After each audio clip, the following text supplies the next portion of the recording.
Shame on you, All Jess. right. Always shame on me. So Abel, by the way, you said you live in a ski resort. Do you ski at all? No, man, I haven't skied since the early '80s. No, Really? my business doesn't allow me to do that. First of all, I'm a crazy skier, and my business requires my construction business back then and boxing business now requires my hands and legs to be in good condition. So if I'm uh, if I'm skiing and I fall and I twist an ankle or bust a knee or something like that, or mess up my hands, then I can't work. So no, I don't do that anymore. It's just not worth the risk to be No, ski. Smart no, move, Abel. yeah, Smart move. and I'm old too now, so So nothing heals like it used to. I got I have one right off the bat. By the way, I want to make sure I do this one first because someone who comments on a lot of our videos, they I don't know their actual name, but they go by Penny RDA, asked me to ask a specific question for you, Abel. And what this person asked was for you to expand a little bit on the reason behind why you do body sparring and not punching to the head. So he's looking for a little bit more elaboration on that.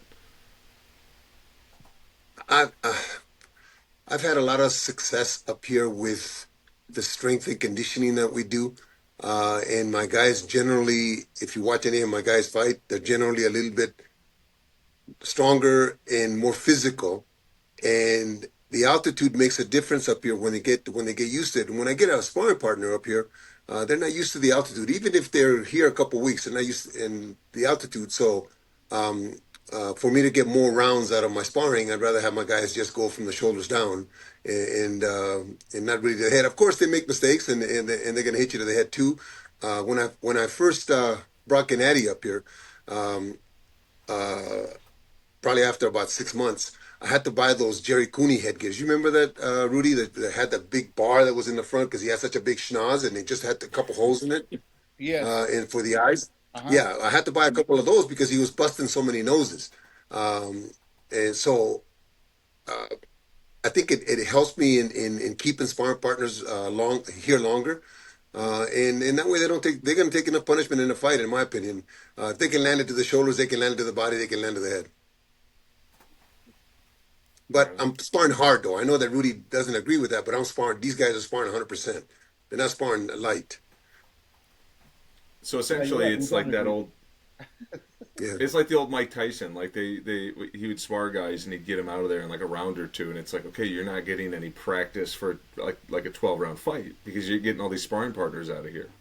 Well, I couldn't afford it if I had to bring in five, six sparring partners and keep rotating them. Now, if one of the guys, let's just say Gennady knocks somebody out, then I can't use them for a while. If they got a concussion, if there's a couple guys that Gennady may throw up in the ring just from concussions. So it's not a good thing to abuse the sparring partners. Not in my opinion, anyway.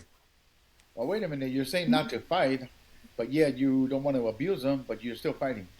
So which one is it, Abel? Yeah, Your but guy from the shoulders still down, fighting? they can pound the body, they can pound the shoulders, they can pound the arms, but If I you, just don't want the big shots to the head. Abel, if you hit those damn arms, you cripple him. Then he can't even fight. He can't even raise the arms. I mean, like, Yeah, yeah, yeah. Rudy remembers that very well. damn Uh, right. Oh man. So I but was one. you know what though, Rudy, I'll tell you this. I remember back when Lupi was came back out of the San Diego retirement and started working with him in '86, '87. We'd go to the gyms and Lupi would be hitting guys to the arms, and people would say, "Oh, how come he's missing?" I said, "He's not missing. He's putting money in the bank." He's putting money in the bank. He was a decent puncher that I wanted more rounds and I didn't want to abuse anybody. Didn't want nobody to say, oh, I can't spar no more. I'd rather have them go rounds with me than get a buzz in the head and now they can't spar. Hmm. I still Hmm. believe that by hitting in the arms, man, yeah, you cripple him, and once you cripple Yeah, him, well, you can't even fight. we've done, we've done that many a times, yeah. But I can keep them longer though. Hey, you think it's funny? No, I can keep them longer. I And think it. and also they learn how to work the body too, and they learn how to work the arms. If they're doing it to me, I'm gonna have to learn how to do that to them. I think, in my opinion, they would have to, if they're smart people, they would have to kind of realize that. My guys, my guys know how to. but they'll do it in fights, not in the gym. And in the gym, it'll be like touch, touch, Yeah, just touch, and that way you'll have it's a muscle memory, touch. But when the yeah. fight, you're gonna go 110%. That's why he's got two world champions right now. Put the governor on them to slow it down and keep it lasting longer versus either way, you're both trying to protect the sparring partners. In a way, I'm yes, trying for to, but me. he's not. He's like, go punch their body, go hit him in the arm. How long can a guy be out of action for getting like just tagged in the arms too much? It could take a few weeks. Yeah, but I always, let's say for Gennady, I always had 4 or 5 sparring partners in camp. So we'd rotate them 2 rounds and 2 rounds and 2 rounds. And for these kids that I have in here now, they're 4 and 6 rounders. So I have 2 different sparring partners for each one. So they rotate. So they don't really take that much extended punishment, I guess I could put it. I was just thinking about this too, as we're talking about intentionally punching to the head or not punching. I just saw a fight. I don't recall who it was, but there was a fight where a fighter was going down. He gets hit flush, and as he's going down, he's halfway to the canvas. He's very low, and his opponent still follows through on the second punch.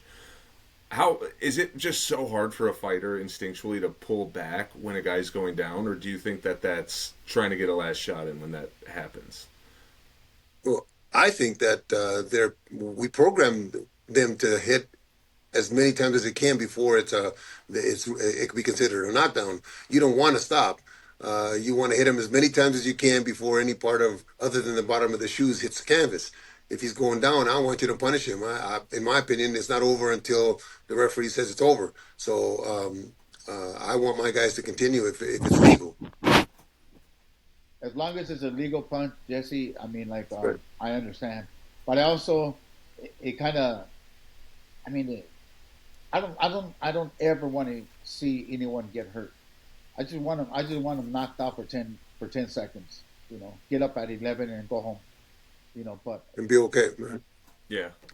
but Well, I think it it's was but right. the If you're going down and I can get one shot in, I'm gonna get that shot in.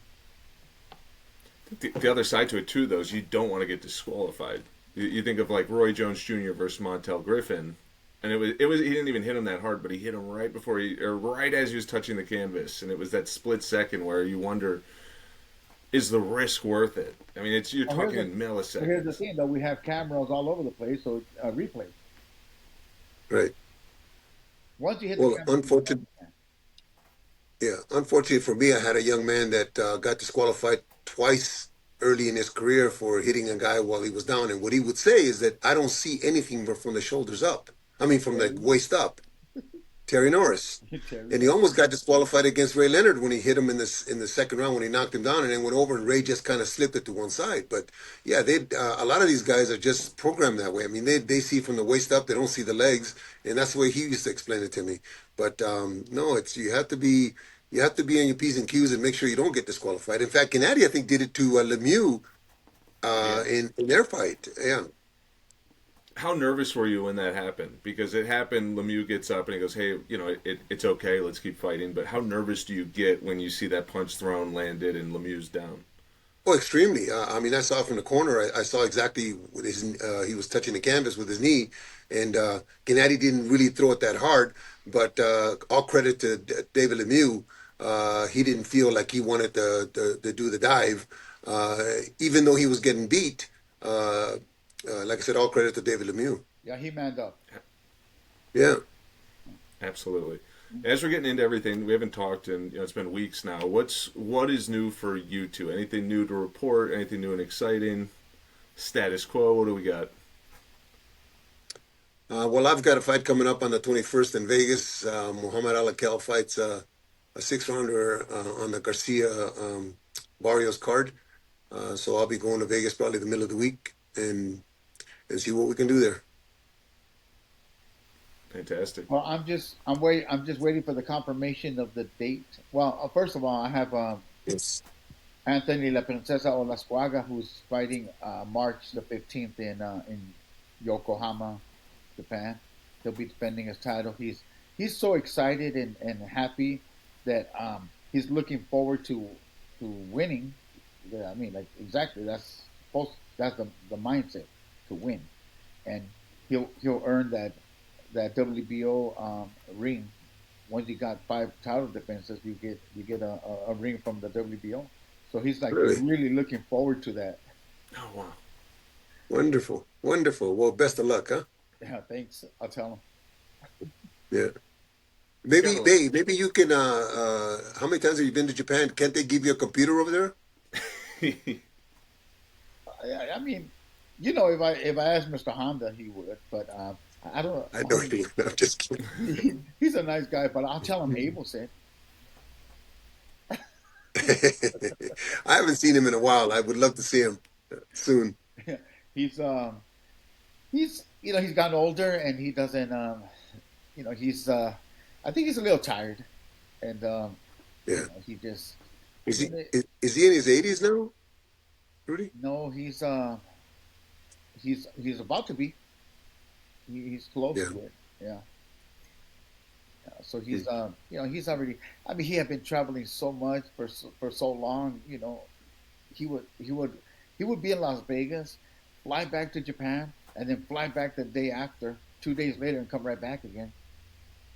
He That's crazy. that would just he would just had a crazy schedule, and he did it for so long, and now he's kind of happy to kind of be stepping away, but I understand that you get older and now, but I really believe that he should stay busy and stay in the boxing game.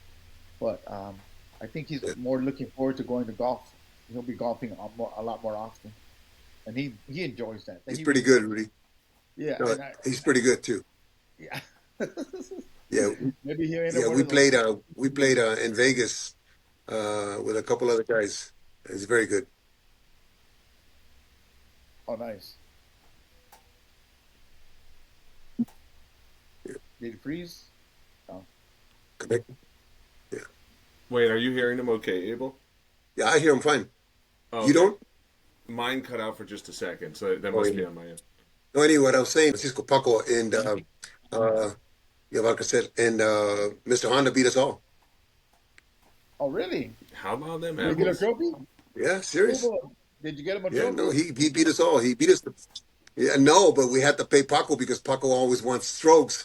Oh, But Mr. Honda, I think, shot an 84 on a very tough course.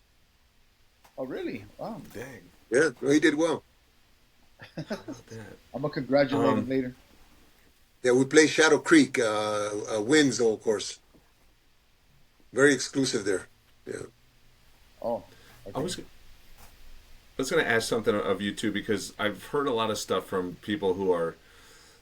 I'm sure you have all heard this. There's nowadays, especially with social media, you have 100 of these They're influencers, but they're supposed to be influential in like health and well-being and mental health and how to live a good routine. And I thought about this, and I thought about the fact that you two obviously are accountable for the routine of your fighters, but I never asked what are your own routines as far as like your day in day out routines for what routines do you all have that you live by, for you to be successful trainers? Well, to be successful trainers, I go. You got to put in the time, but you also have to have a good eye and to learn from this guy, that guy, others. I mean, like if the day ever comes that you feel like you know it all and you can't be taught, then yeah, you will never amount to much. But I believe that even if I went on to live 150 years, I still would need another 30. Because it's like boxing is, and again, individuals. You're always getting different people, and you gotta find ways of teaching because boxing is a school as well. You gotta teach. You gotta you know show these guys how to do things as well. How are you going to tell somebody to do something when you don't know how to? I think that's really important. And Yeah. also, Go ahead. go ahead. Um, so true what he just said, but I think that a lot of times because as Rudy is, we are the elders now, the elders of our profession, more or less. Whenever I'm talking to another coach, younger coaches, I always emphasize the fact that we Abel, expect these Abel, kids to get Abel, better. Abel, wait, Abel. Remember we What? talked about this before? And when I talk to other trainers, I make sure to emphasize the fact that we expect our fighters to get better, but we're not getting better ourselves. Not that we're admitting that we're watching anybody else, but I know that Rudy's always watching wherever he goes. He's paying attention to what he can do different or what he's not, definitely not going to do different. But we all have our own routines. We all have our own methods, and if they're successful, then great. But you know, the funny thing today, I was talking to a couple of the fighters in the gym, and coach, when Terry, because I was showing him some videos of Terry Norris and Orland Norris, and I says, "Are the routines that we're doing today kind of the same as you did that back then?" I says, "More or less, yeah. Of course, we've evolved a little bit, but the thing is that until I start getting beat, until I get a fighter that where everybody's stronger than my fighters, until they start being faster than my fighters, until they start being better than my fighters, then I'm not going to change. It's working for me. I'm going to continue doing what I'm doing until they can prove to me that it's not good enough." And Rudy, I got one for you. What is the last thing that you can recall that you learned in boxing from another trainer or fighter or just anyone? Nutrition. You know how like certain things, certain foods and stuff like that for fighters.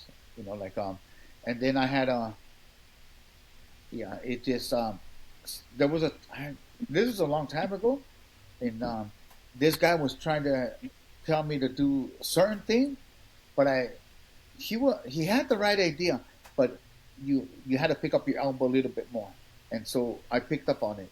Like they have a good idea, but again, to be more effective, pick up the elbow a little bit more, and you're gonna be a lot more effective with the punches because there's like a certain ways, like certain stands also, and I'm a I'm a strong believer that you have to have good balance, and Abel's guys, mostly every all his guys, they they all stand correctly and punch, and when they deliver the punches, they have a good stance, and that's important. But when you're twisting your feet all around, back and forth, you're taking away balance and you're taking away power.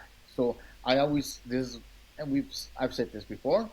I go, do you want to knock them out with two punches or with 10 punches?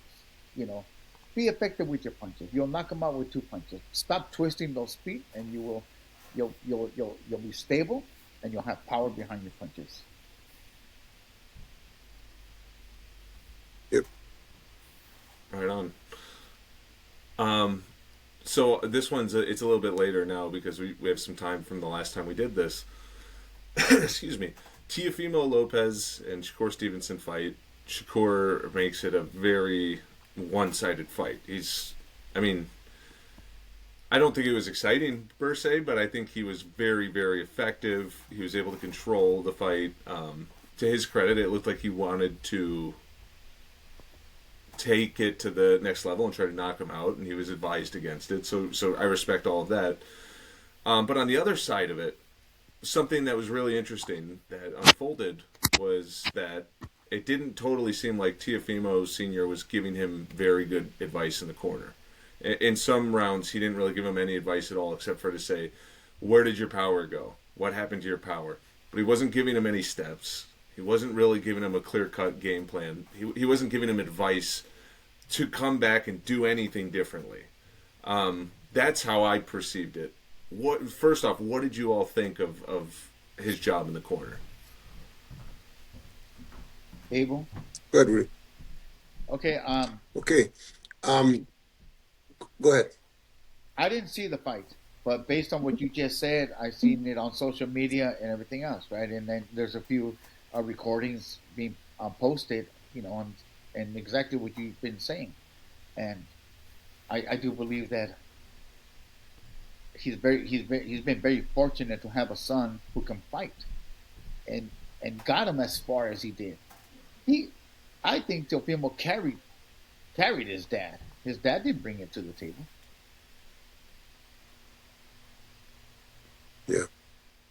Well, I'll be the last one to criticize a corner or a coach because we all make mistakes in the corner. Um, but Rudy's right. He's gotten to a point where the young man is a very talented young man, and his father's done a good job up to this point. I'm not going to say he needs to be replaced, but what I do need to say is he needs to, as I was saying a little while ago, educate himself. Maybe his limited ability right now is because he stopped learning. The father I'm talking about. Yeah. Um, who knows if he can learn more? But uh, as hard as it is for me to say this, I tell my kids in the gym, I need coaches like that because I need victims. Right. What do you mean by that? I need opponents. I need Oh, opponents. Yeah. yeah, I agree with everything you both are saying. I also think it's unfortunate because he seems like obviously he's a very talented fighter, and he seems like a kid who's very dedicated. He's not a kid anymore, I guess, but he seems like a fighter who's really dedicated. I'll take it a step further. I think his dad. It's not just. I don't think it comes down to just that. I think it's probably been going on a whole training camp, a whole lifetime. I think his dad, unfortunately, there's just too much of him having his own issues. I think he needs to deal with, and I think it's his son's opportunity to have success in his life, and he should be the one that's on a pedestal. And I've noticed again and again, his dad wants the spotlight, and it's just not his. It never will be, and it's his son's, and he needs to allow his son to be that person. That's the other thing I noticed, and it's not healthy for Tiafimo as a fighter or probably as a person. Yeah, but as a parent, you being a parent, how do you come between a father and a son and tell the son to make this decision? It's very, very difficult. It would be extremely difficult for Teofimo. Roy Jones was able to do it because his father was maybe in a different place, and they were in a different place. But it would be impossible. It would tear them apart. It would be difficult. Look at the Brian Norman situation. Uh, the father got him to that point, and all of. But the other thing is too, though, is why is it that we always get blamed? Maybe the other guy was just better. Why do coaches always get blamed? Maybe the other guy was just better that night. Huh? Yeah, but Abel. Brian Norman's dad got the same shaft. Yeah. Yeah, but Abel. But the reason that you get blame is because this was like this was shown worldwide. He was every almost every round at the end. He didn't have a whole lot to come Yeah, to. yeah, So you're right. No, I mean, no, it's no like something that just didn't go over you're so absolutely right. He had well. nothing to come back to in the corner. Yeah. Yeah, And I hope that he gets better for it. I hope that it's difficult. I hope that Yeah, the next time that they fight, that his dad will be better and he'll learn from it. yeah, yeah, We're not perfect. yeah. I would hope so. No, I think you make a great point too. I didn't I didn't think about that, but that's all he's known his whole life as a fighter is his dad. In and out of his personal and his fighting life, that's his person. I didn't think of it like that. It's almost as if like, is it worth getting rid of your dad to try to get a better opportunity? Is it worth doing that and then destroying a relationship? Because I don't know the situation, but I doubt it's going to be mendable after that. Not for many years. I can see My that destroying the family. my yeah. Well, dad. that's a crazy way of putting it too. Getting rid of your dad. No, no, no. Okay, Well, that's we what didn't get that's what it is. no, That's we didn't get rid of our dad. We didn't, but we did have to. I did have to speak to my dad and tell him, Dad, you've done as best as you could, and you got him as far as you did, but you're limited to what you can do. And so Gennaro wants me to train him now. And my dad, man, he was pissed, man. For a few days, for a couple of days, he was pissed. And I said, Dad, we're not asking you not to be involved. You're going to be involved, but now you're going to be my assistant. And that didn't sit well with him either. But at the same token, I told him, Dad, I said, look, Dad, you know, you've already done as best as you can, and he doesn't need another. He doesn't need somebody else fighting with him in the corner like you and him do. So I know how to control him. I know how to talk to him. I've been in his shoes, and trust me when I say I've been in his shoes. Having to deal with you, Dad, is not as easy as you think, man. Sometimes, man, you talk, but you've never been in our shoes ever. But you can Right. learn from us, you know, for the next time. So I'm gonna start work. I'm gonna start helping Gennaro, and it changed. It changed the way he saw things, and it also helped my dad. My dad even became a better trainer, better coach because he had been doing it for years and years, and and he knows what he's talking about. He knows how to teach. So yeah, it worked out. Yeah, How much? in Rudy's case, Jesse, in Rudy's case, they were lucky that it was the brother taking over, so there wasn't that much of a like a push out. In these other cases, that somebody strange has got to come in and take the reins, and I'm gonna say put the father on the side, but still take the reins, and hopefully the father understands that. But it's got to be difficult. It's got to be extremely difficult. Yeah, how much did you dread that conversation, Rudy, before having it? Not a whole lot. I'm pretty much a straightforward person. I do things like Yeah, yes, you is. yeah. I don't I don't know how to sugarcoat. My wife gets mad to this day. My wife's been married with me for 20 years, and she still says, if you were a nicer person." I go, "God, Carol, I mean, like, I am a nice guy. I speak as I see. I speak the truth. Now, if I'm wrong, Mhm. prove me wrong. And I don't have a problem with being proven wrong. Right, As a matter of fact, it'll educate me and make me better. Go ahead, Abel. right, right. That's a strength to be able to say what you feel and not have to be politically correct in today's time. Unfortunately, that's not a good trait. But when you say what you that way you say what you mean, and you mean what you say, and if they don't like it, that's okay. I mean, maybe that person wasn't supposed to be around you anyway. So I'm not here to accommodate people. You also I'm can't here to get please. them better, help them, Yeah. and become yeah, better. If not, then go somewhere else. If you don't like it, there's a door. You don't have to yep, stay here. yep. Nobody forcing you to stay. There's the door. Don't let it hit you in the ass when you walk out. Oh no, by all means, I hope it does. So let's look at the. Now I don't. I know you didn't see that. You didn't see the fight, Rudy Abel. I'm assuming. Did you see highlights of it? Did you see the fight? Of Shakur and Teofimo? Yeah. No, I just read about it. No, I don't watch very many fights unless it involves a guy that we may be fighting in the future, but I don't see many fights. Do you think? I mean, I guess it's hard to answer this question then. But my next question was going to be: do we even believe that Tiafimo could have beaten him, even if he didn't have his dad? Say he had a really good trainer giving him good instructions.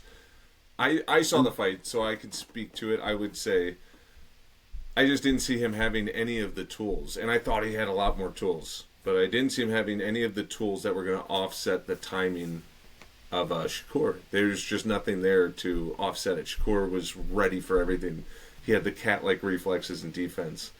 So that's my opinion. But sorry, the question would be: do you guys think that it would have even made a difference, whether it was his dad or anyone else in there? From what I read, from the clips that I saw, from the little part of the fights that I saw, Shakur's on a different level. Shakur's on a different level. I don't think anything that Teofimo could have done different because we haven't seen that change difference in the last two or three fights. We've seen the same Teofimo. He just fought a guy that was on his game and a very talented young man that was one step ahead of Teofimo. Well, I disagree with Abel because I believe that if Teofimo went to Abel and trained how Abel works the body, and if he has a decent punch, he could have caused damage and made a change in a fight. I think there's ways. You could be.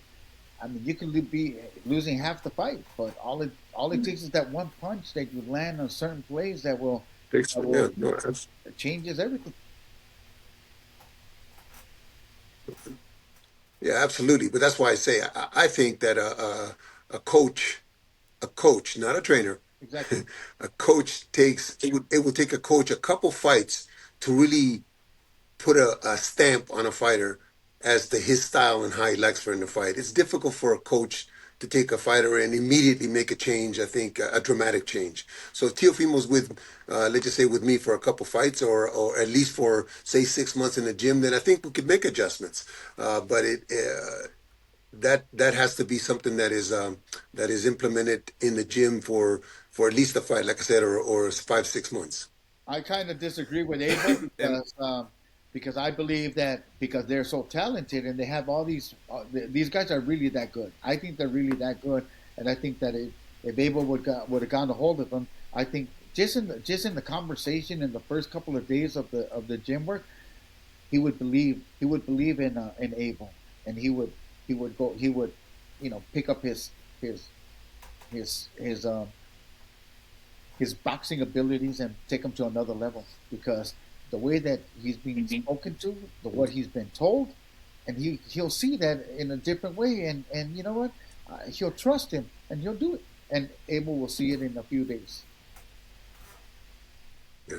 Well, that's so true in the fact that, yeah, once you get inside their mind and once they believe you, it becomes a heck of a lot easier. And Teofimo seems to be the kind of young man that's going to follow, now I'm going to say follow rules, but follow if it makes sense to him because he seems to be an intelligent young man. Exactly. Uh, he'll catch on and maybe it'll be quicker. Yeah. Yes. are we getting to a point now where Abel and Tiafimo are going to work together? That's what it sounded like to me. Fun. I mean, I The wouldn't funny mind. thing, they came to Big Bear. I wouldn't mind seeing it. I believe that Abel will Yeah. make a big difference in him, and the way Abel trains and shows these guys how to box and how to hit and where to hit, I think it'd make a difference. Yeah. It would be a challenge. It would be something that'd be interesting. The unfortunate thing is that he's got some issues that he's got to resolve first in not only in his personal life but in his head. I think that uh, are keeping him from being really who he really could be. Well, I suggest that the I moment would he totally agree. walks, And you were just telling a story that they came to Big Bear. Oh yeah, they came to Big Bear. I want to say Gennady's maybe 2016, and they just to look at the gym. They wanted to think about training there. The father and Teofimo came, and it was interesting. It was an interesting time because Teofimo was on the rise, and of course, when somebody's on the rise, everybody thinks that they're the greatest thing since sliced bread. And it was Gennady was already world champion with a lot of defense, a lot of knockouts, and it was just interesting. But they didn't. They never ended up coming back. I think it was too removed, either for Teofimo or for his dad, too you're removed from the city. uncivilized.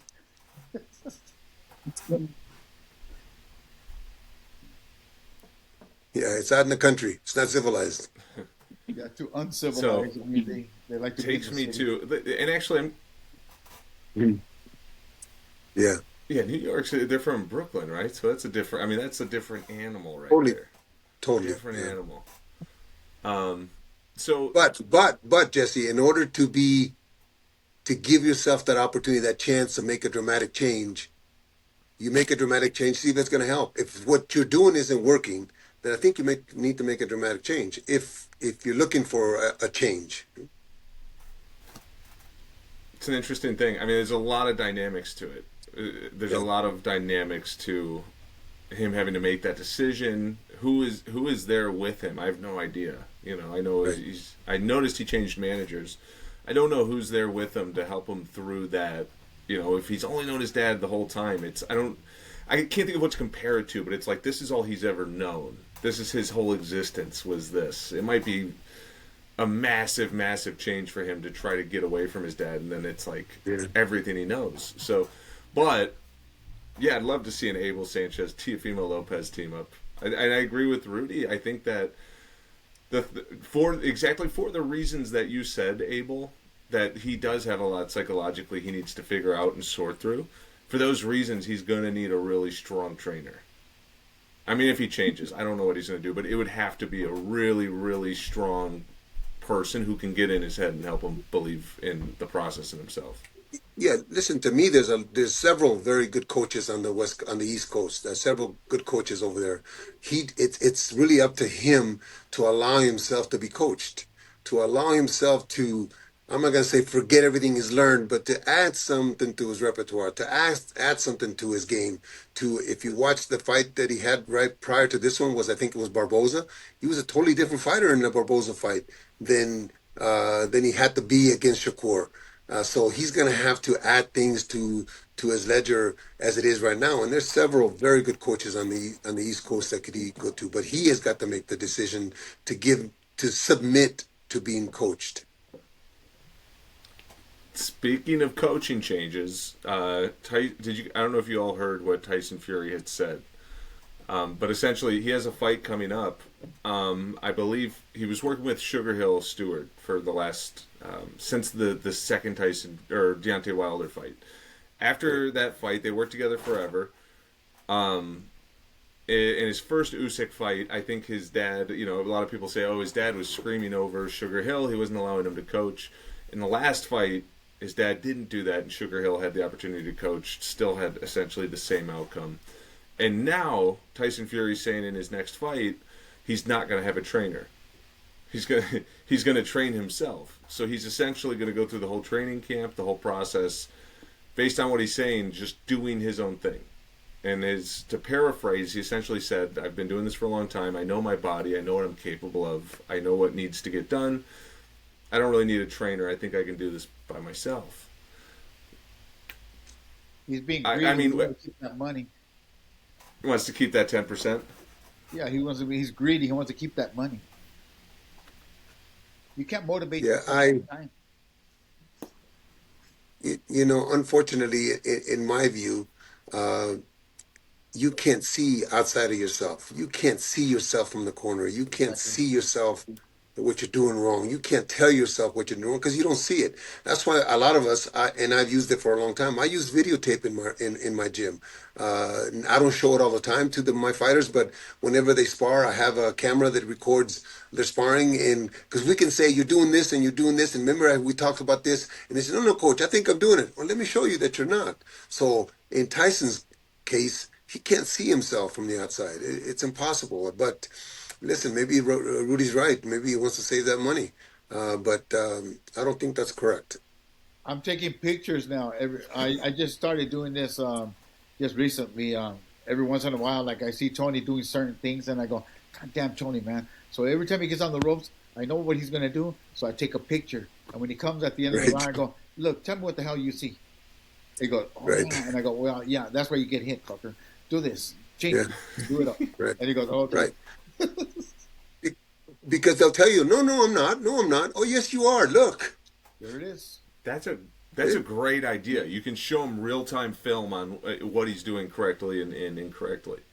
Yeah, I have several angles in my gym that I record from, so I can immediately go to the computer and while they're warming down, I can bring it up and show them exactly what we talked about that we were practicing yesterday. Just say if Rudy's practicing or if I'm practicing something in the gym on the day that they don't spar, and this is what we want to practice tomorrow, then and you didn't do it like we discussed. Oh yes, I tried. I did. No. Let me show you. Boom, boom, boom, and you can slow it down and have frame by frame so that they can actually see what they are and are not doing as we discussed. I mean, I guess today's technology can help us in that way. At least it's helping me. I've learned that part. Nice. I was thinking, based on what you were saying, Rudy, too, because I was thinking a lot of guys, if you cut your trainer and you're a huge star, my guess is that the next trainer you get, you could probably pay them nothing. They're picking it up from scratch. So either way, they're going to make money off of it, right? So it's probably not 10%. It's probably much less than that, like a tenth of that, I would guess. But as I think about that, the next thing I'm wondering is, without saying names, are there guys who are known for being that guy, who will take the fighter after they split with a trainer? Do you all notice that there are specific people who sort of pick up on those opportunities more often than others? Well, that happens all the time. It wouldn't be the first time or the second time. I mean, it happens. I mean, sometimes change is good. Yeah. Sometimes, and again, we're in an era where there's a lot of people training fighters. They're not as good as the fighter. The fighter's the one that carries the team. I've even heard corners in today's world that, they're pretty popular guys. They're not that good in the corner. Yeah, but also though, Jesse, understand that it's a select few. Unfortunately, it's a select few in this boxing world today that really make enough money to really sustain themselves. So a lot of the times, a lot of these trainers, as Rudy calls them, have to take that second job, have to take that Yeah. opportunity because they're limited and maybe they don't have little ones coming up that are gonna provide for tomorrow. So you do what you have to do to be able to eat. Man. I mean, you can't blame them. But yes, there is that happening today. What would you say is the etiquette? Say a fighter like Tiafimo, since we were just talking about him, right? If one day he comes to you, Abel, and says, "Hey, I don't think I want to work with my dad anymore. I'd like to work with you." What is like the etiquette of taking a fighter who just finished working with another trainer? Are there certain ground rules? Are there certain things like you have to call the trainer first, or like how does that process play out? Remember that. Remember that, Abel. Remember that. Yes. Well, um, it's happened to me more than several times. Uh, And the first thing that I'll say to the fighter is that I want your coach to call me to tell me it's okay. If he says it's okay, it's okay. Then we'll sit down and discuss uh, how I look at things, how I want to train, how I want to run things. I'm in charge. I'm the boss. And then we'll come to financial terms. But first of all, it's got to be that you want me to coach you. You don't want me to just be putting your gloves on, as the guys that you're talking about that some of the bigger names will hire. That's all they're hiring is just somebody to put their gloves on and put Vaseline on their face. Because as Rudy said, sometimes the fighters are much more intelligent or adept to doing the things inside than anything the coach is going to tell them or the trainer is going to tell them. So the first thing I would do is I would want them and to go a little deeper into that point. None of the coaches ever call me back, so they're going behind their back. So that's got to be a for certain because this is such a small family. I don't want to step on nobody's toes.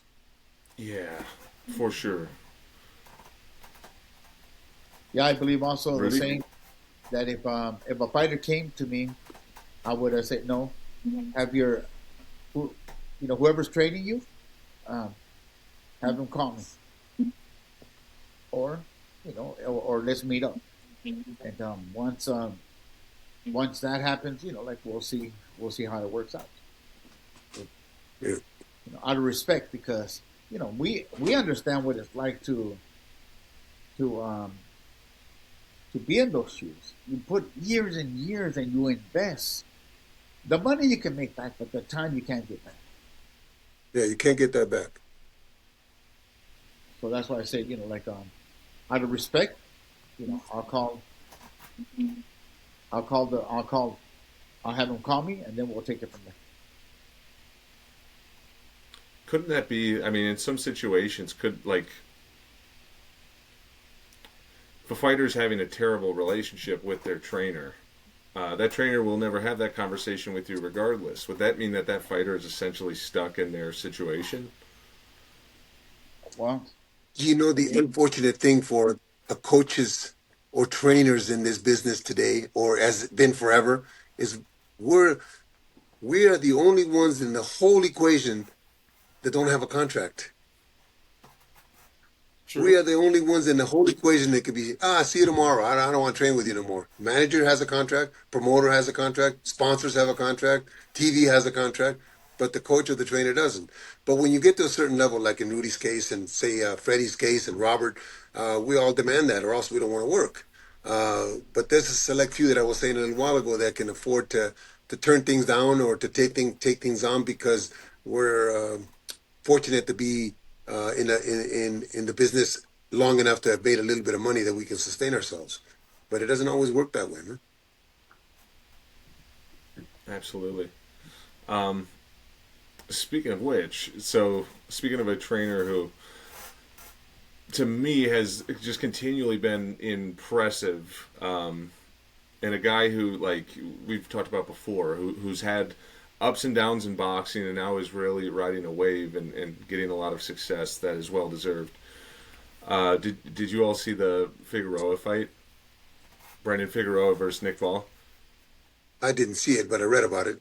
it was, yeah, I mean, it was an incredible dramatic finish, a comeback in a fight that he was the underdog, and in the 12th round, although I thought it was probably closer than they had it. I thought he was doing better during the fight than they gave him credit for, but didn't matter because he knocked him out in the 12th.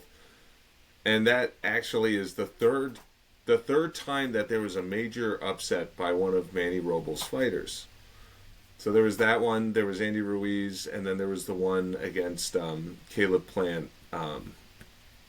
What's his name? I can't remember. Resendez. That's it, Resendez. So all that being said, he clearly now has a reputation for it. Why do you think he's having that success and having all these, overachieving moments with his fighters? He's putting in the work. There's nobody that works harder than Manny Robles. He's He's a putting in really the work. hardworking guy. I mean, he has put in work, and when I say he's put in work, he's put in work. This guy works really hard, but the love and the passion that he has for the sport, man, that takes him to a whole nother level, man. He's the only guy that I've ever told, yeah, leave your job, man, and get into boxing. I've never said that to anybody else but him. He's the only one. Yeah. Yeah, he not only his gym, but he also has this. What's that one round sport that they're having right now where the kids fight TSL or TCL or something like that, where they fight one round? He has a team also that does that. He also had that team for the semi-pro, the 5 round fighters. He had a team down here that used to come up to my gym. So it's not only his gym; he's doing some of the other things, amateur program. So yeah, he puts in the work, man. He puts in the work. I don't think I want to be in his shoes. Neither do I. So congratulations. Absolutely. And I think it's his passion too. He's got this like transferable energy. You can sense his excitement when he talks about it. And I think it's, if you have an underdog and they're going in there and it's probably hard to stay positive throughout a fight where you're the underdog and everyone's saying, hey, you have no shot. He gets so excited, and even in the 12th, going into the 12th round, the speech that he gave and just like the energy that he gave him, you notice it, and I think it keeps his guys in a positive headspace in situations where a lot of other guys might start to fold at a certain point. I think he definitely, and his fighters Figueroa fought his ass off too, so credit to him. But I think there's an element of what Manny's doing that looks like it's working very well. Yeah, you can kind of go back to we were talking a little while ago about Teofimo, the speech in the corner when he comes back to the corner. Maybe it wasn't as good as Manny's to Figueroa, and maybe that was the difference. We don't know, but yeah, you're right. Manny has a heck of a positive attitude, and it's worked great for him. I mean, look at those 3 great upsets that none of us have had. Yes. So, a lot going on with Oscar De La Hoya. That's a fun one. So obviously we saw, yeah, we saw what's going on. The whole thing with the bankruptcy in his building, where he's behind, quite a lot of money. I get that because I know of offices in Chicago that also are in the same position because a lot of people went to go work from home. A lot of companies pulled out of their contracts. Now you have empty office buildings, but it doesn't start or end there for Oscar. He recently had issues where Virgil Ortiz apparently was going and doing some negotiations without him to make the fight with Boots. And then he had to put a restraining order on him to not negotiate with anybody else. I have to think if one of your 2 best fighters is looking to make deals with another promoter, even if you can put the restraining order and restrict it, it's not a good sign for the future of your promotion. He's had issues like this in the past. He lost Canelo, which was without question, his golden goose. Garcia said that he doesn't want to work with him after his contract's up. What's going on with Oscar? He's a shitty human being, that motherfucker. And you know what? No, tell me how you feel. Tell me really how let you it feel. rip. Let it rip, Rudy. Let me tell you about that mother effer. I think he's a fucking shitty human being.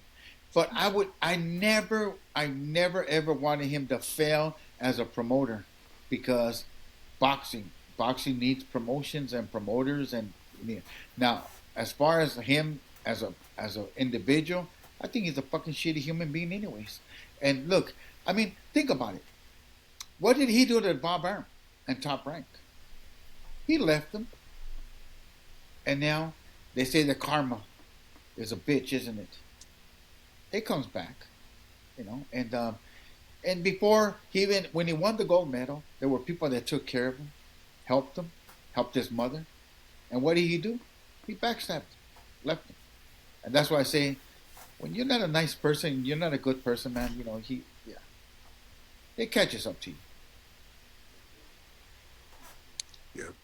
Well, I think that the nature of how boxing is being promoted and shown in today's market, or even the last 10, 12 years since HBO and Showtime went out of business, I don't think the promoters did enough to secure themselves a place in the game. They're not promoting; they're more matchmakers, but they don't have the TV deals that they used to have. So they had to come up with something to put them on. So by not working with the program, I guess, like easiest way to put it, and being able to get tied up with a DAZN or a Fox or a Zone or any of those apps, the Paramount, um, that's costing them now. They should have this should have been. They're trying to unite together because of the threat right now of Zuffa, but this should have been done 15, 10, 15 years ago. It's hurting them now. I don't know uh, what what the fix is for it. Uh, you're right, Rudy. I love to see him succeed just because he's another promoter that we need. This competition, I think, is important. Um, I don't I don't know him well enough to be making claims that he's done anything wrong to me, but his persona on the internet is not a good one for people to be associated with. So sometimes what you say comes back to haunt you, and I think it's coming back to haunt him. Yeah, And about talking about Zuffa, I mean, they've had three events, boxing events, and the first one was a little very competitive, but the fighters didn't, they didn't. I mean, it was a good fights, but the second Yeah, and the third shows, man, they're really good, and the fact that if you win by a knockout or you perform, there's bonuses, and so it gives the fighters a little bit more, a little bit like, oh, okay, well, I can be here, I can get this out of it, and he put on the show, and they came to fight. It was a good card. I think, yeah, I think also Dana White is. You were talking about that. Most promoters are matchmakers now. Dana White's a promoter. He sells his fights. He gets out there. He does the talking. I was just reading. I thought about that because I was reading a book and it was saying how Cassius Clay and then eventually Muhammad Ali would go out on street corners, 2 weeks before his fight and start screaming like, "You better come and watch this fight if you don't see that." I mean, he was a maniac. He was selling tickets. He would go right. to, he would go to Sonny Liston's training camps dressed as a bear, and they'd record the whole thing. I mean, like 30 years ahead of his time, Right. selling the fight. And you notice, when you watch fights now, you get the press conferences and the guys kind of talk. And I think of like Don King was a guy, love him or hate him, he was selling fights. He's adding value to get people to buy tickets, so the fighters didn't necessarily have to do it all on their own. Yeah. But Dana White's a real promoter. Like I can see why he's had a part of why he's had success is he's selling his brand all the time to everybody, versus just putting on fights and saying, "Hey, buy a pay per view." You But know. Yeah. but the I people had show up the to fight. opportunity. The people show up to fight. Yeah. I had the opportunity to work for Don King from '94 to '96, almost '97, and you're absolutely right. He's the hardest working guy in the office. And today's guys, today's promoters are not working that hard. Bob was a hard promoter. I'm sure that what Muhammad Ali was doing was not just all Muhammad Ali's idea. I'm sure there was promotion behind it. And yeah, you're right, Dana. Now we let's just hope now that the sport that he's promoting can be just as big as he is as a promoter in the way that they're doing it. Uh, a little while ago, you talked about Andy Ruiz, the upset. Well, I heard that he was going to be signed by Zuffa. They're signing a lot of guys that are second tier. Hopefully, they start signing, if they do, some of the top tier guys, so that then they will compete with the top tier champions. If they don't, then it's going to take a little while, for them for the sport to catch up to Dana as a promoter. The Because one you're right, he thing is a promoter. the one thing that I don't like, but it's I mean it's his business. It's his he has a responsibility, to his business. Not to the fans, but I would like to see him at the other divisions as well, not just the bantamweights, featherweights, lightweights, because there's guys that can't make lightweight, but they can't make featherweights either. They're they're like when when you you've been in boxing, and if you know what it's like to struggle to make weight, and when you talk about a pound or even half a pound, and it'll kill you. And Yeah. you know, and so I just hope that in the future he will allow the others, the juniors and the light and the supers, to be involved in the boxing as well, because we just have a world full of those fighters that won't be given the opportunity if not you know being promoted. Yeah, and he's icing out the flyweights too. Flyweight and Yeah. pound. Also, it takes the princesses out of the Yeah, he's got equation to. too. Yeah. I, do you all think that's good for business? I think that's terrible for business. I I saw really that, think and I so. I think as I mean, like sometimes you got to walk the walk to to maybe see things. Maybe he'll understand. You know, two 2 weeks from now. I don't know Yeah. when, but I hope it will. I hope it does change it. I've got this sign in my gym, Jesse. Hopefully one day you'll visit my gym. A big black sign in my gym that says, "People have a lot to say about lives they've never lived." Exactly. We're not in Dana's shoes, man. you're right. Maybe he sees something, and it's his money he's spending. It's not mine. Yeah, but You're remember right, the and it's all weight divisions. You know, it. Do I agree with it? No. um, Does it matter? No. Well, I just think here's my reasoning. I like it because it's bold. There's a part of me that likes it because I know I've heard all the stories of the days when you only had the 8 weight classes, and so for someone to go up from 147 to 160 and win was so incredible versus sort of having a stepping stone. So there's part of me that's like, yeah, that's cool. I think the problem for him is how do you access all of the talent in boxing? You're going to be ostracizing a lot of guys who say you have a 147 pounder who can't make the weight anymore. You want him to go up to 160 now? Or he can go and fight for Eddie Hearn and get a championship at 155, you know, it's 54. or he has to go up 5 more pounds. Which would you do if you're a fighter? 54, It's not 54. 55, 54. 54, sorry. 54. So, but you see what I'm saying though? Well, that's what we're saying. That's exactly what I'm yeah. saying. I You just know, don't. Now, I don't see talent wanting to go and do that. I think fighters would rather have but those also, stepping Jesse, stones. you have to also keep in mind that when we had the 8 divisions, that was way back then, back in the day, and then people, we started. Now that I can say that boxing did evolve. When I say it evolved, we got these other divisions in to help out these human beings, and be able to get fights. And also uh, boxing boxing it's a full world of fighters. you know I the mean, participation is more, and then also remember that the population back in those days, nothing like today. right? And there's just will be a lot of fighters that will not be getting opportunities, and those opportunities Yeah. will come when you're like the junior lightweight, and then you're like the junior welterweight and junior middleweight. Those divisions will also bring more to the arenas and more to the fighters. Yeah. So as a businessman, to your point, Jesse, as a businessman, do you recognize that those guys that are in the middle ranges are not going to sign with your group because they can go get, like Rudy said, a title somewhere else? Does that mean that now you're not going to be able to rise as fast as maybe you thought you were going to rise in business? I don't know, but like I said, I don't think he's done too bad in the UFC, so maybe he's got a plan. Yeah, and the fights are competitive. That's the one thing that's adding a lot of value. That's all anyone's ever wanted was competitive fights. Okay, but remember the competitive at what level?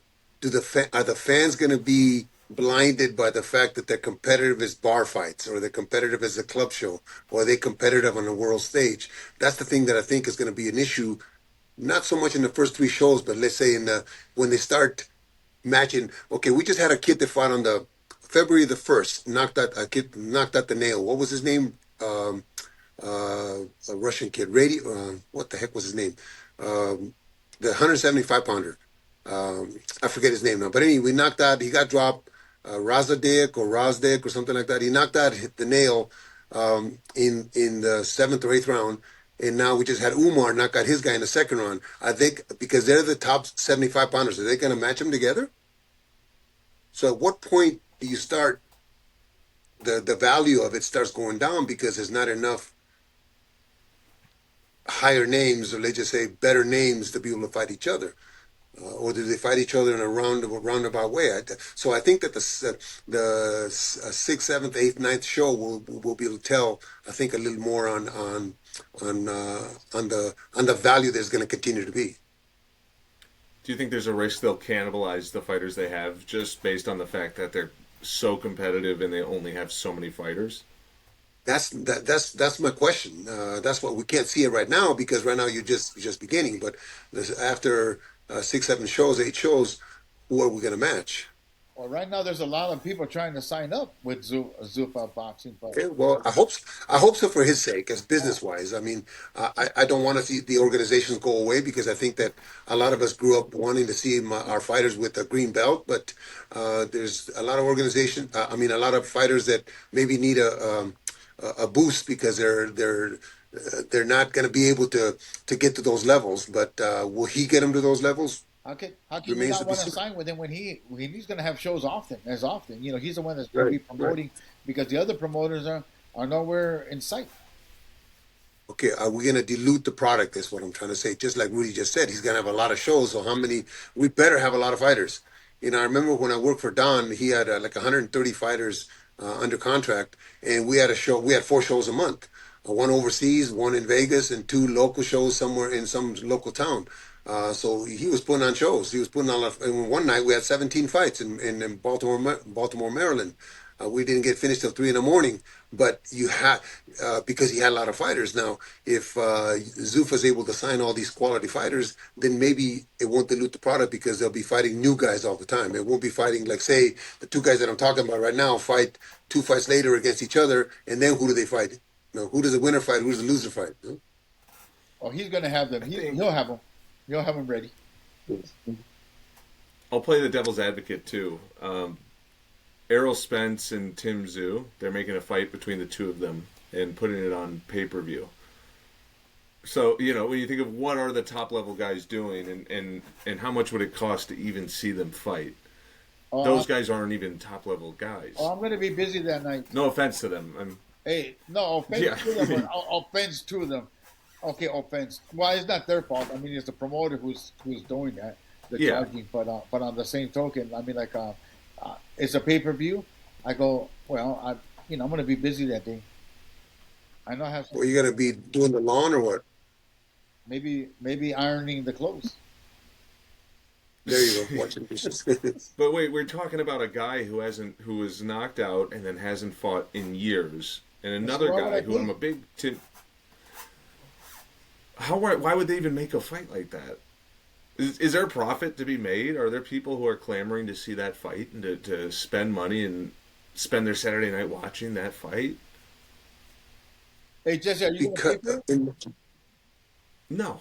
it? Well, there's No. your answer.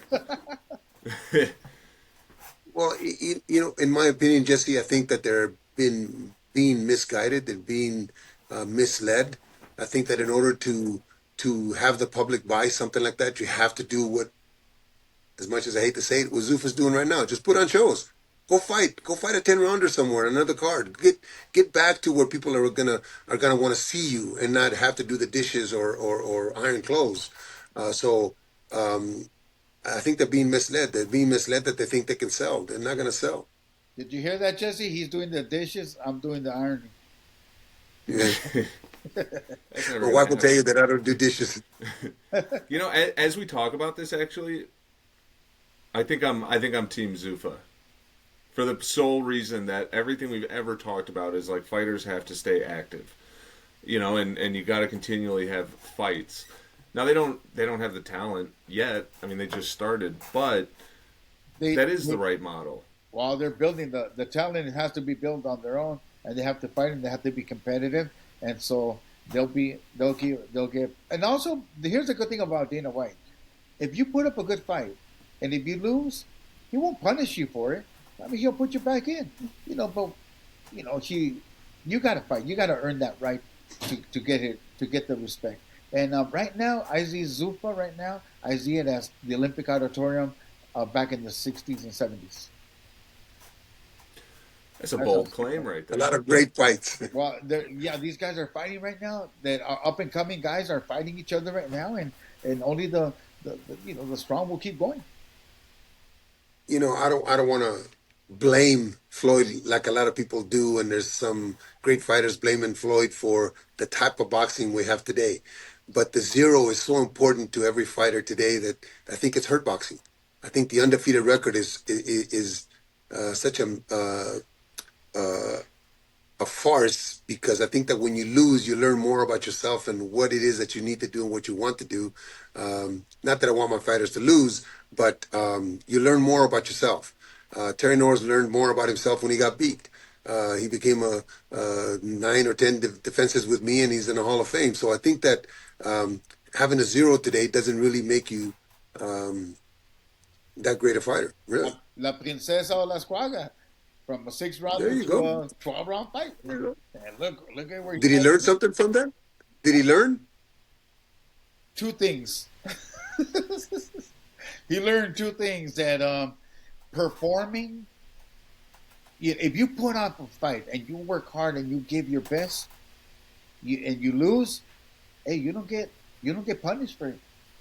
You get Right. Good. rewarded, and also, he went on to he got recognized. Everybody, all the presidents of the WBC, WBA, WBO, IBF, all those guys were at the arena that night, and they all saw him. And after his fight, they saw how he put in the work and how he put up a fight, and they put him in the top 10. Yeah. And today he's the WBO flyweight champion. It Maybe helps. Yeah, maybe that's what's needed is just a change in the culture of how things are done. Also, I think Al Heyman. We blame Floyd. You can also blame Al Heyman for giving guys like overpaying them exponentially for fights that were not worth what he was paying them. So they'd carry themselves like they were Floyd or like they were superstars, but they weren't fighting at that level. Versus Dana, who's like, hey, you'll get an opportunity, and if you perform, you'll get more opportunities, and I'll reward you accordingly. Versus, hey, I'll reward you regardless of who you fight, and we'll pay you all this money. Which, by the way, Rudy, you explained to me the whole model behind that and the reasoning. There's probably more to it than just paying guys for the fun of it. There's probably something happening, maybe on the back end. yeah. That was the other guy, the one that you just mentioned a few seconds ago. Of course, he was going to pay them. He got a percentage out of it, so double dip. But that's just the way it was. Yeah, well, I look at it a little bit different. As a fight fan, you're absolutely right. As a coach who has had a little bit of success, there's a lot of my friends that have not had that success. So if they can make a little bit more money, I'm all for it. It's No, fair I'm talking. I'm enough. talking about the person that's paying. I know, but the coach is going to make a little bit more money though. Yeah, everybody was doing well during Yeah, that period of time. Which, by But it the was like a way, very short period of time, though, yeah. because a lot of the Till other we money, till we ran out of money. a lot of that other money went the other way. Yep. the word on the street, well, not word on the street, this is news and it's out there, is Floyd is suing him for like a lot of money, like 130 million. And what I can't understand is how do you lose 130? How do you not notice that somebody took that much money from you until all these years later? It doesn't make much sense to me. Well, how can you not when you gave the guy talked you into tells you all these bright things that he can do, great things, bright things, and everything looks so. I mean, how can you not? How can you not when he's being a very successful person? and it's telling you, pretty much if you do this, this is what's going to happen. And so he believed them, and I guess he stopped working because he never got that money back. So now he just wants to get it back. I would have two questions to that. Why now? And as much money as we're talking about, wasn't there some high-powered CPAs looking at numbers back then? And why now? Um, I just it doesn't make it doesn't true ring true for me. Well, at that time though, Abel, when he did invest with him, he was a very, I mean, he was way up there, and in the Yeah, well, music that's what I'm saying. world, and what we're talking about I'm talking about at that time. Today, yeah, no, I'm talking about Floyd's. In Floyd's case, oh, you mean that's to what I'm tell me that talking as much about. money as That's he's what I'm making, talking he's not about. hiring? Yeah, but that's what I'm talking about. No, but He no. had all that paperwork. He did have everything to show that this is what we can do, and that's why Floyd invested in there. I mean, like you gotta okay. Look, um, Oh, it's Floyd not from had the money, fights. huh? It's not from the fights. It's from the investments. I thought it was Osuna because he didn't pay him enough. Yeah, like that's what I thought. Although I could have it wrong. It could be when the contract with okay, we're gonna pay you this, but we're gonna invest this other. That's what I'm thinking that he did. I don't know enough about it then to be able to That's what I'm comment on it. But thinking I that would say that, Yeah, yeah, I would say that back then, as much money as Floyd was making, he had some high-powered CPAs that were watching every penny because he was paying him a good penny. So, yes. um, why now? This much longer? How much time has passed, and why didn't somebody pick it up before? I mean, Maybe. Well, here's the that's thing, my though, question. Abel. I mean, he must have been being. They must have been paying him over time because, or else he would have filed a lawsuit a long Oh, time I ago. see what you're saying. You Well, know, I see what that's you're what I, saying. Maybe it was, that's what yeah, I think it could happened. be. You're right. Yeah, like a pay-per-view payment, they don't pay you everything all at once. You get it in increments. yeah. When you do a pay-per-view fight, you get it in increments whenever the money starts coming in. So true. But yeah, I'm not happy to hear that our business has got so much shit going on. It has since it has since literally before even you guys were born. It Yeah. really like it's Yeah. been that way forever. It's always been a very seedy business. But I will say this, Abel, we were very fortunate to watch fights in the 60s, 70s, and 80s, and a little bit of the 90s. We saw some great, great fights, and I mean, Yeah. it was great, man. It Yeah. was great. I was just talking to somebody in the gym the other day, Rudy, about the documentary about Eileen Eaton in the Olympic Auditorium. Did you see it on Yeah. Netflix or Uh PBS? huh. Yeah. Right. What a great documentary. Yeah, and that's why I said that right now I think the Zuffa is a reminder of what the Olympic Auditorium was back in the 70s. That's kind of like it was Yeah. or it's That's a starting out. huge Hey, co- that's a huge consignment from you to say that. Given the pedestal and how high you hold the Olympic auditorium and the fights that they had, for you to say that Zuffa's that now is was Look, what look he's at what I think what Rudy's saying, not to put words in his mouth, but it's he's trying to put on fights like they used to, like competitive fights, best that. against the best as much as you can. And that's what the Olympic Auditorium 18 grand was. I mean, they had competitive fights. That's why it was packed every time there was a fight there. Yes, and that's how he started off. And last two events have been really good events. I don't know if you ever watched them, Jesse, or not, man, but they were like really good fights. I watched the first one. I've caught highlights from the last two. But yeah, like they were great fights. I mean, they were violent fights. Great And they were movie. what, yeah, they were what the casual, maybe not the real boxing fan wants to see, but the casual boxing fans just to see, they want to see violence, man. And that's what you had in this last show. They had violence. It was knockouts. They don't understand so much the art of it.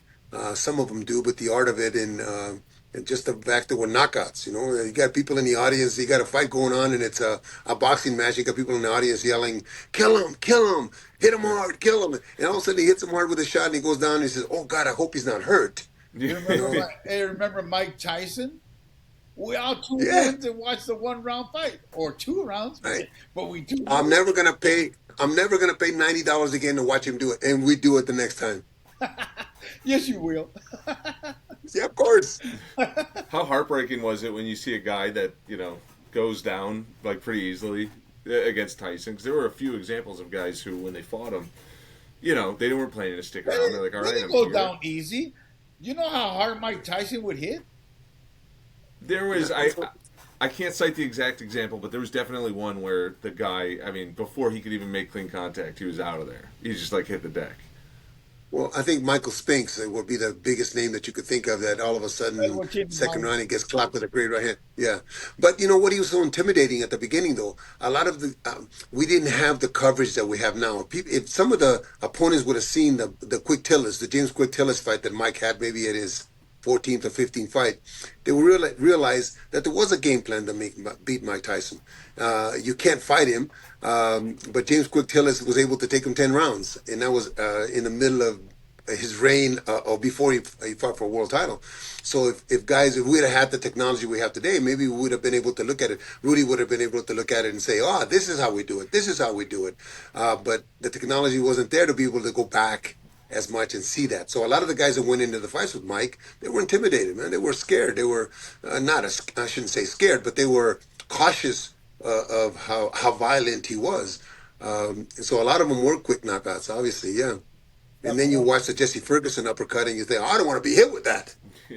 but he hit. But Mike Tyson was that guy that hit that hard. Yeah, You know. yeah. Are there any guys in boxing today who can do that? They intimidate somebody before they even hit the ring, or like Duran was notorious for that. Guys admitted to being intimidated by Duran before the fight even started, just on the way he carried himself. Well, I think intimidation is on two levels. Intimidation at the top level, no, I doubt that there's anybody, or even when Mike Tyson would have fought George Foreman wouldn't have been intimidated. Muhammad Ali wouldn't have been intimidated. But then you have the lower level where you have the guys that are coming up, like the Quick Tillis or even Burbick that he won the title to. They're I remember Golovkin being intimidated to some of the lower guys. Canelo wasn't intimidated, obviously, and Gary, what's that? Danny Jacobs wasn't intimidated, but some of the lower guys, of course, they were intimidated. It was a reputation they carried in the ring. And Nui, the monster, how many guys go into the ring that are not at his level that are intimidated before they can step through the ropes? Yeah. Most definitely. I'm about to call it because I do have to get to bed now. But what are the last words? I'll give each of you a shot. Last words before we get going. Thoughts, ideas, or just things that you want to mention before we get off. Go ahead, Rude. Huh? No, it's just your final shot. You can say whatever you want. It's just thoughts, ideas, things you want to speak on. I hope that that Zuffa succeeds.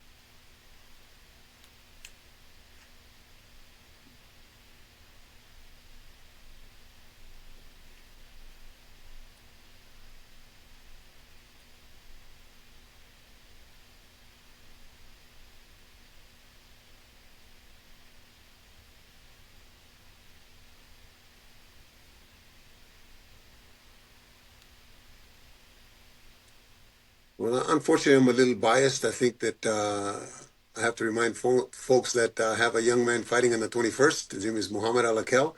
I don't really worry about the too much of the goings on of the business. I just want it to continue, and for as long as I'm doing it, be able to put my boys on. Right on. Thank you guys so much. Have a great night, as always. Okay, take it easy, Jess. See you, Rudy, old man. Okay.